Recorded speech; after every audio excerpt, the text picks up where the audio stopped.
Þau vekja bæði undrun og aðdáun blómin hennar Natalíu Ólafsson á Akureyri og skildi engan undra. Við fyrstu sýn virðast þessar útsprungnu rósir og líflegu sírenur vera sprelllifandi en svo nú aldeilis ekki. Yeah, this look like really, just when you touch you understand this is not really.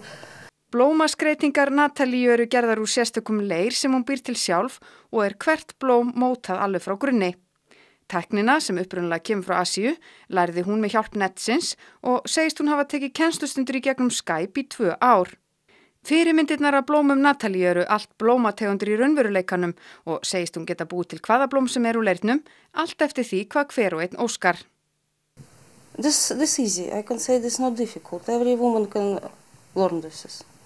But of course this need time, this need without move, because like one flower like this one creating, yeah, this can take time to 1 month, from 2 to 1 month. Sit down and every day make 8 hours every day. So this take time. Natalía sem kom til Íslands frá Lettlandi fyrir 14 árum síðan orðin það fær í tækninni að hún grípur í leirinn hvar sem jafnvel yfir sjónvarpinu. Færni hennar hefur vakið athygli út fyrir landsteinana en árið 2012 lenti hún í 3. sæti í alþjóðlegri keppni í faginu. Auk blómaskreitinganna hefur Natalía verið að gera blómstrandi skartgripi, bæði hringa og eyrnalokka.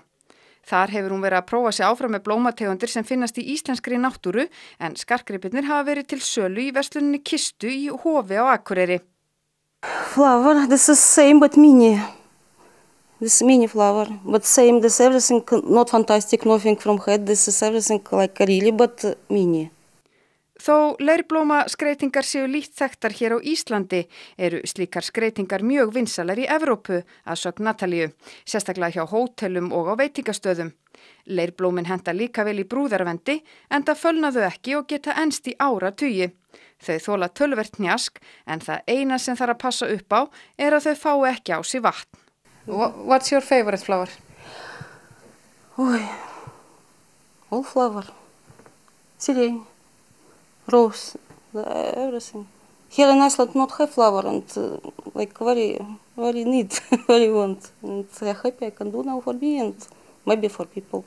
But I am from, of course, hot country and I cannot without flower. And I think here too women cannot without flower.